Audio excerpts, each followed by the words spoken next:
Presidente do Supremo e do Conselho Nacional de Justiça, a ministra Carmen Lúcia, está em Sergipe para reuniões com autoridades e visita ao sistema prisional do Estado. E você vai ver também. Justiça Federal nega mais um recurso da Advocacia Geral da União e mantém liminar que impede a posse da deputada federal Cristiane Brasil como ministra do Trabalho. Polícia Federal cumpre mandados contra suspeitos de desvios de dinheiro público na Fundação Municipal de Saúde de Foz do Iguaçu, no Paraná. STJ decide que familiares do ciclista atropelado e que teve o braço jogado em córrego em São Paulo podem pedir indenização na Justiça. E na série sobre a reforma eleitoral, como vai funcionar o Fundo Especial de Financiamento de Campanha? Estas e outras notícias agora no Jornal da Justiça.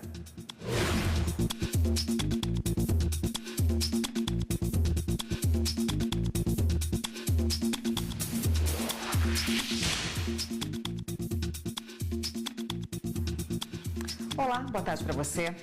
A Polícia Federal cumpre mandados hoje na 8ª fase da Operação Pecúlio. A ação, batizada de renitência, apura desvios públicos na Fundação Municipal de Saúde de Foz do Iguaçu, no Paraná. A repórter Carolina Chaves, ao vivo, tem as informações para a gente. Boa tarde, Carolina. Boa tarde, Érica. Boa tarde a todos. Olha, a operação recebeu o nome de renitência porque mesmo após as outras 7 fases da Pecúlio, os agentes públicos continuam cometendo fraudes. Nesta fase da operação foram expedidos 6 mandados de prisão e 12 de busca e apreensão. Segundo as investigações da Polícia Federal, um dos atuais vereadores de Foz do Iguaçu chefiava um esquema de desvio de dinheiro público e contava com a ajuda de pelo menos um funcionário da Fundação Municipal de Saúde. Eles direcionavam as contratações e uma terceira pessoa sem qualificação emitia laudos de exames do Hospital Padre Germano Lauck, colocando em risco a saúde dos pacientes. Os nomes dos envolvidos não foram revelados, Érica. Obrigada, Carolina, pelas informações.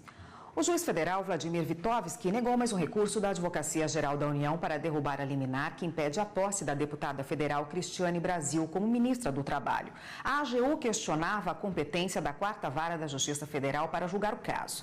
Na decisão, o magistrado considerou que a vara em questão é sim competente para o julgamento na primeira instância. Ele também concentrou na mesma corte os processos envolvendo Cristiane. Assim, as acusações ajuizadas nas varas federais de Magé, Teresópolis, Rio de Janeiro, Nova Friburgo, Campos e Macaé passam às mãos do juiz Leonardo Couceiro, de Niterói, que ainda nesta segunda julgou um outro pedido, este contra a deputada Cristiane Brasil. O juiz Leonardo Couceiro rejeitou o pedido para que ela fosse punida por estar supostamente exercendo influência no Ministério do Trabalho, mesmo sem tomar posse. Familiares do ciclista atropelado e que teve o braço jogado em um córrego podem pedir indenização na Justiça contra o motorista responsável pelo acidente. A decisão é do Superior Tribunal de Justiça. O ministro do STJ, Luiz Felipe Salomão, analisou o recurso de Alex Kozlov, acusado de atropelar um ciclista em São Paulo em 2013. O acidente aconteceu na Avenida Paulista. A vítima foi atingida quando ia para o trabalho e teve o braço decepado com a força do impacto. O motorista fugiu do local do acidente e jogou o braço da vítima, que ficou preso ao carro em um córrego. Na justiça, o pai e os irmãos do ciclista moveram ação pedindo danos morais contra o motorista. Em primeiro grau, o juiz declarou o processo extinto por falta de legitimidade dos autores. Mas a decisão foi reformada pelo Tribunal de Justiça de São Paulo, que determinou o prosseguimento da ação. O motorista recorreu ao STJ, onde alegou que a vítima é maior de idade, plenamente capaz e já ajuizou uma ação em nome próprio com o mesmo objetivo. O relator do recurso, ministro Luiz Felipe Salomão, rejeitou os argumentos e afirmou que a decisão de segunda instância está de acordo com a jurisprudência do STJ, que considera legítimos para pleitear indenização os parentes do ofendido ligados a ele afetivamente. De acordo com o relator, o caso trata de dano moral reflexo, quando o ato lesivo é praticado contra determinada pessoa e seus efeitos acabam por atingir a integridade moral de terceiros. Por entender que não houve demonstração do direito violado, o ministro ratificou a decisão do Tribunal Estadual, que permite aos parentes da vítima pleitear indenização. A Justiça Federal condenou a mineradora Vale a reparar danos ambientais que teriam sido causados por operações da empresa a um território quilombola em Moju, no nordeste do Pará. A condenação foi o pedido do Ministério Público Federal. Segundo os procuradores, uma linha de transmissão de energia e um mineroduto da Vale, que transporta a bauxita, geraram danos como o assoreamento de rios e igarapés e o enfraquecimento do solo no território quilombola. A decisão judicial estabeleceu também que a Vale deverá colocar em prática um projeto de geração de renda para as famílias atingidas, bem como pagar a elas uma compensação financeira de 2 salários mínimos mensais até que a iniciativa esteja implementada. Ainda cabe recurso. A decisão de encerrar um negócio não costuma ser fácil, mas mesmo para fechar as portas, o empresário deve planejar e fazer tudo de forma regular. Além de evitar problemas, isso garante a ele a possibilidade de voltar a empreender num outro momento. Foram 16 anos à frente da loja de materiais de construção.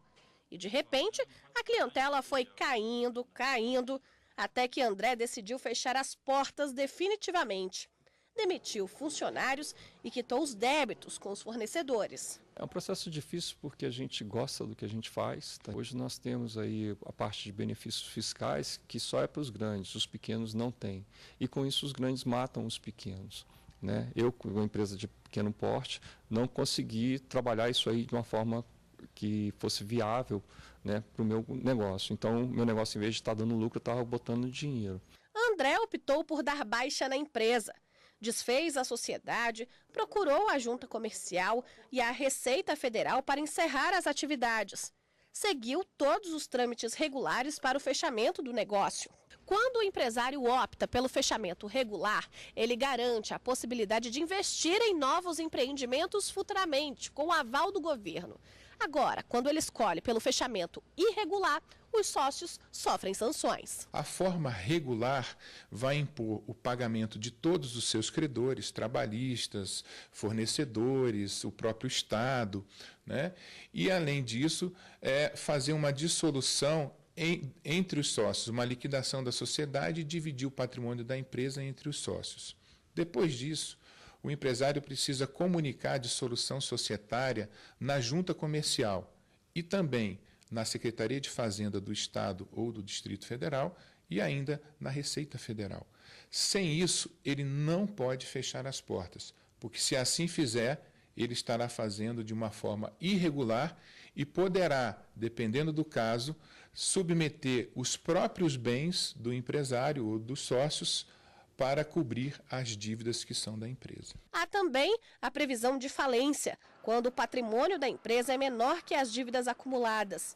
Neste caso, um juiz precisa nomear um administrador judicial para vender os ativos da empresa e pagar os credores. No Brasil, os pedidos de falência caíram 18% no acumulado de 2017 em relação a 2016. Já as falências decretadas subiram quase 3%. Mesmo diante das dificuldades, André não pretende desistir de empreender e gerar empregos. Eu quero continuar com a vida de empresário, que é uma vida bacana, não tem risco, não tem outro meio. Mas, por outro lado, também tem um lado bom que você produz, você gera emprego, você faz tudo de legal e é interessante. O Procurador-Geral de Justiça do Ministério Público de São Paulo, Jean Paulo Ismânio, apresentou denúncia contra o deputado estadual Fernando Capês sob acusação de corrupção passiva e lavagem de dinheiro no caso conhecido como a máfia da merenda.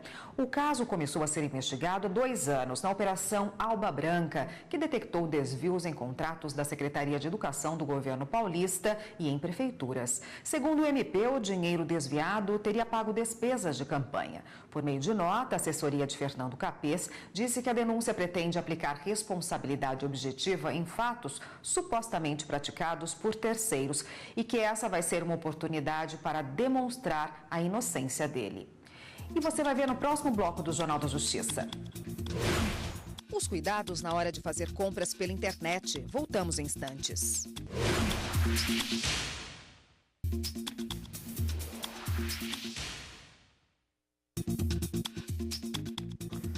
O Ministério Público Federal pediu à Justiça que os ex-presidentes da Câmara, Eduardo Cunha e Henrique Eduardo Alves, sejam condenados, respectivamente, a penas de 386 anos e 78 anos de prisão.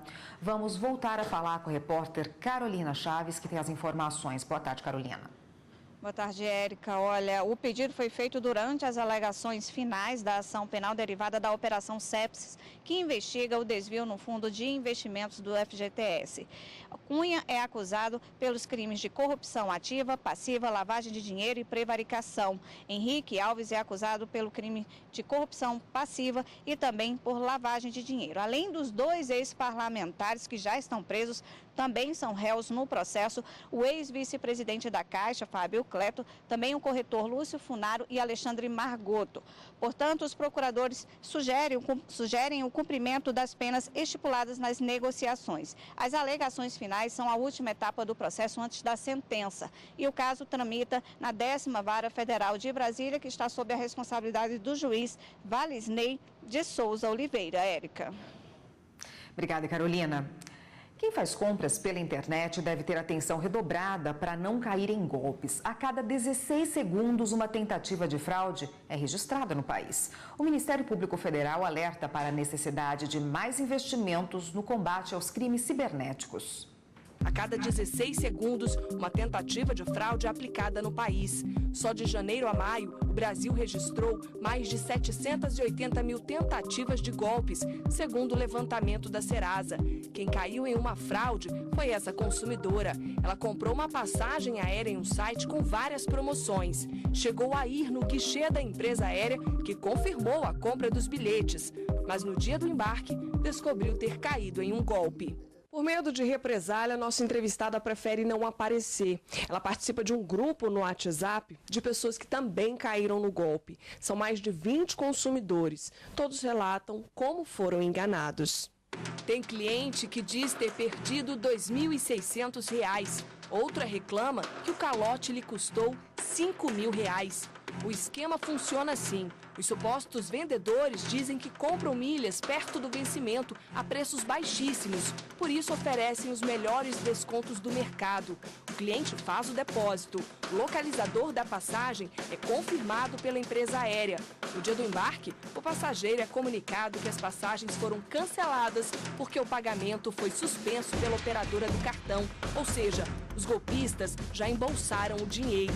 Para dar veracidade aos fatos, os bandidos compram as passagens com um cartão clonado e ficam com o dinheiro do cliente. O calote, segundo a consumidora, continua sendo aplicado. Eles estão ativos, estão enganando mais pessoas, né? Meios para pegar os tem. Na época que eu estava negociando com eles, me passou 2 números fixos de telefone, onde eu falei. Para dar credibilidade à transação, os supostos vendedores sabem ludibriar o cliente. Uma compradora pelo aplicativo WhatsApp pergunta se a empresa tem CNPJ. Do outro lado, o rapaz diz: O CNPJ acho que não vai sair, porque como a gente trabalha com milhas, não é igual a agência convencional, entendeu? Aí vai ter que ter um cálculo de imposto, ficar muito caro se a gente trabalhar com CNPJ. Então vamos continuar só com CPF mesmo, senão vamos ter que declarar muito imposto de renda, essas coisas, entendeu? A vítima que caiu no golpe foi na delegacia e registrou boletim de ocorrência, mas lamenta que o efetivo policial para cuidar de crimes cibernéticos é pequeno. O PL foi aberto em julho ainda, o processo é muito moroso, né? Muito lento. A polícia diz que não tem recurso suficiente para se dedicar tanto. O Ministério Público Federal está atento aos crimes cibernéticos e defende maior investimento no aprimoramento de perícia digital para combater a criminalidade virtual. O MPF também busca cooperação internacional com empresas estrangeiras, como o Facebook, por exemplo, para coibir crimes na web. Recentemente foi criado essa assessoria temática dentro da Secretaria de Apoio Pericial, que vai cuidar especificamente da perícia ligada a essa área de informática. A gente sabe que os bandidos, eles se organizam e atuam internacionalmente. Então nós, autoridades que atuamos na persecução do crime, a gente também tem que se organizar e se unir para poder combater esse tipo de criminalidade. Enquanto o país caminha na solução de estratégias de combate aos crimes cibernéticos, a dica da Procuradora da República, Neide Oliveira, é sempre desconfiar de quem está do outro lado da rede. Essa questão de você fazer uma amizade, passar seus dados para uma pessoa que você não conheça, por mais que ela esteja lhe parecendo honesta, ela não é indicada. É justamente aí que ocorrem as fraudes. Bom, e para falar sobre esse assunto, está aqui o advogado Eduardo Licurgo. Boa tarde, doutor. Boa tarde. A gente vê que esse tipo de crime na internet, essas fraudes aí com os dados pessoais das pessoas, tem crescido, né? Cada vez mais, até por conta das transações comerciais que são cada vez mais comuns, até os bancos têm aplicativos hoje nos celulares e também na internet, é muito fácil de acessar. De quem é a responsabilidade quando uma pessoa aí tem os dados dela vazados, roubados? Olha, Érica, essa questão da responsabilidade, ela vai muito de onde veio esse vazamento e como que ele se deu. Grandes empresas, instituições financeiras têm bases de dados fortes, mas nós também não temos só essas instituições financeiras. Hoje você vai numa loja e muitas vezes o vendedor pede para fazer o seu cadastro. E você passa informações que constituem dados pessoais. Ele poderia arranjar essas informações fazendo a compilação de dados, talvez, mas muitas vezes você oferta isso livremente para essas pessoas. E você não sabe se nessas lojas há algum tipo de proteção ou sistema de proteção para aqueles dados que são compreendidos ou podem ser considerados como elementos que fazem parte da tua privacidade. Então, não há, talvez, ali uma proteção. Instituições financeiras, em razão até do volume de violações que ocorrem, já têm um sistema de proteção mais adequado.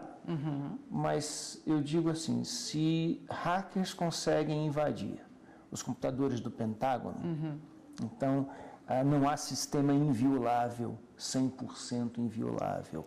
Então, vai depender de onde saia ou de onde saiam esses dados. Se claramente tiver havido uma violação a partir de uma conta bancária, de dados do banco fornecidos por você ao seu banco, a responsabilidade pode ser do banco. Esses sites de compras, também os sites de banco aí que movimentam, muitos valores aí diariamente, eles são obrigados a oferecer uma segurança para o cliente. Às vezes até você tem que fazer um download de algum pacote de segurança ali, né? Sim, na verdade a obrigação decorre da legislação consumerista, e não de uma legislação de proteção à base de dados, que é desejável. Os princípios para quem lida com bases de dados, pelo menos que devem ser seguidos, é o da segurança e da qualidade. Aquela pessoa que está buscando os dados, ela tem que se certificar que aqueles dados são verdadeiros, e assegurar a proteção a esses dados para poder garantir ao consumidor algum tipo, não só o consumidor, seria o usuário de uma forma ampla, mas como a gente está falando de uma proteção baseada na legislação consumerista, ao consumidor algum tipo de garantia que aqueles dados não vão ser utilizados indevidamente. Quais são os cuidados que a pessoa deve ter na hora de fazer uma compra ou entrar no site de um banco? Não entrar em sites de lan house e manter o computador de casa em dia? Primeiro, desconfiar sempre. Não apenas utilizando o computador, mas o celular, o aplicativo, porque muitas vezes você recebe mensagens que parecem ser de bancos e não são. Hoje, pela manhã, eu recebi uma no meu e-mail. É muito comum. E pelo código, depois do arroba, vinha lá o nome da instituição financeira, arroba, alguma coisa, .tk. Eu falei, isso é falso. Claramente era falso. Então, você tem que desconfiar sempre. Não passar os seus dados para pessoas que você não conheça, seja por telefone, por e-mail, muitas vezes, ou por mensagem, enfim. Com relação a aplicativos, se certificar de que aqueles aplicativos são realmente daquelas instituições com as quais você se vincula. E evitar ao máximo transmitir dados de uma forma livre. Que crime que é praticado por quem rouba esses dados, por quem entra ali no computador ou no sistema e capta essas senhas, por exemplo? Olha, a partir de 2012, nós tivemos uma tipificação, eu vou dizer um tanto quanto modesta, no Código Penal. São 2 artigos, salvo engano, um que tipifica a invasão de dispositivos informáticos, e aí a pena, salvo engano, é de 6 meses a 1 ano de detenção, e se for agravado, seria de 2 anos, uma reclusão não, minto, a primeira é detenção de 3 meses a 1 ano e na modalidade agravada de 6 meses a 2 anos. E o outro é o crime de clonagem de cartão de crédito que está equiparado à falsificação. E aí seria reclusão de 1 a 5 anos. Então, há uma tipificação, eu acho que é módica, são poucos artigos. Então, se a pessoa invade o seu computador ou você dá acesso a ela mediante fraude, para que ela obtenha sua senha, enfim, dados que são pessoais, você poderia enquadrar nesse tipo de invasão de dispositivo informático, dependendo aí com pena máxima de reclusão de 2 anos. Tá ótimo, doutor. Obrigada pela participação. Eu conversei com o Eduardo Licurgo, que é advogado, e conversou com a gente a respeito dessas fraudes na internet muito comuns nos dias de hoje. Até uma próxima, doutor. Obrigado. E você vai ver no próximo bloco do Jornal da Justiça. Na série sobre a reforma eleitoral, como vai funcionar o Fundo Especial de Financiamento de Campanha, a gente volta já já.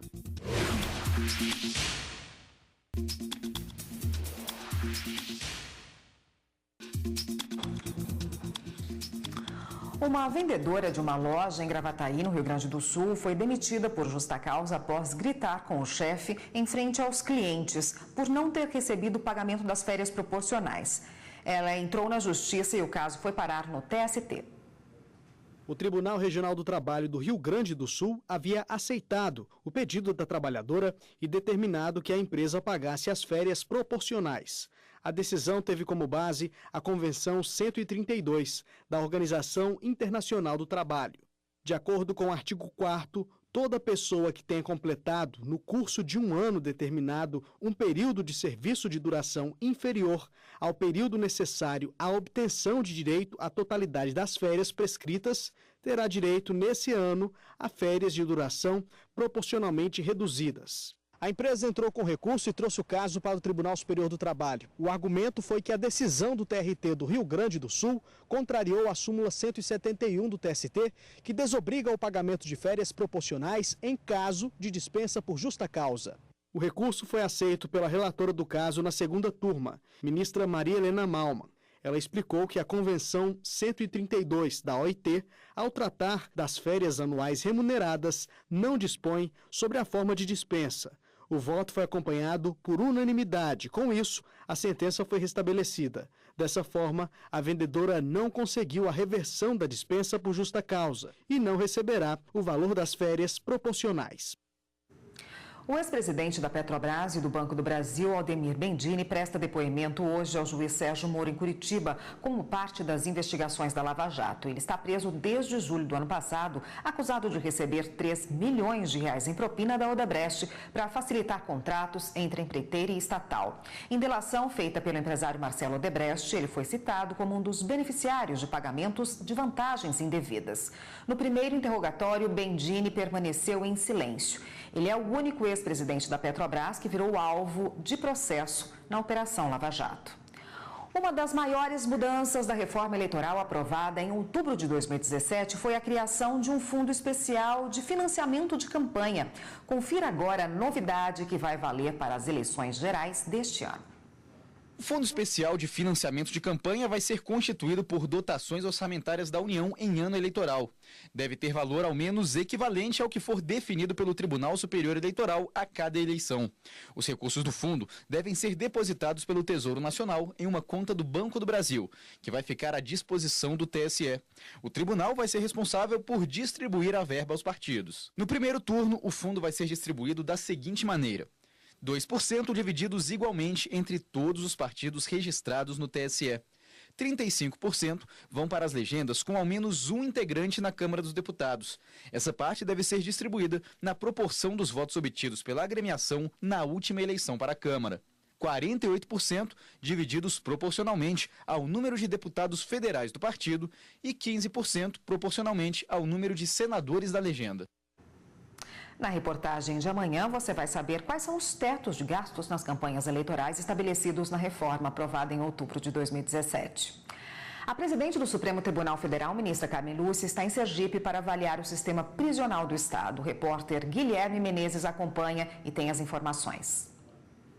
A visita começou pelo Hospital de Custódia e Tratamento de Sergipe, a unidade onde ficam os internos que precisam de cuidados psiquiátricos. São 105 pessoas para apenas 75 vagas. Em todo o estado, a proporção é ainda pior. São 5.300 presos para apenas 2.200 vagas.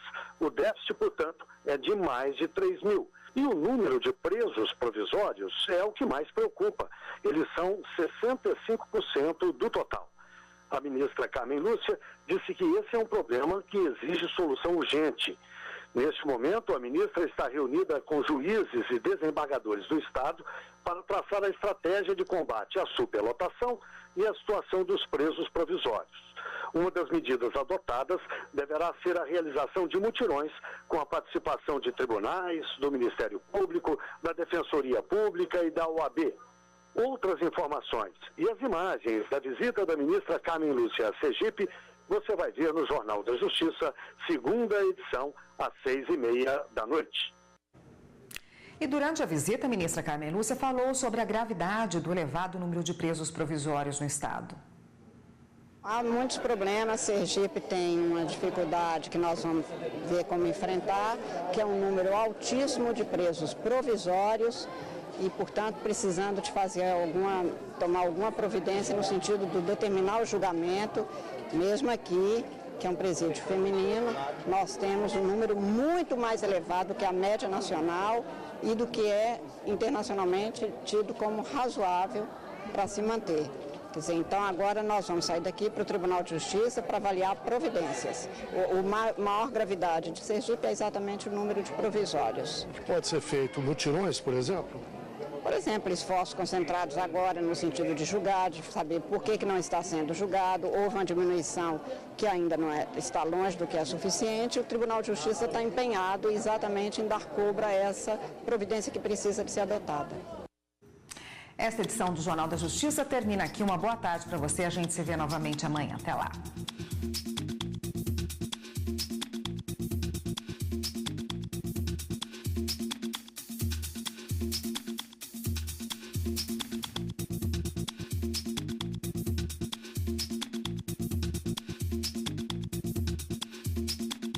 Thank you.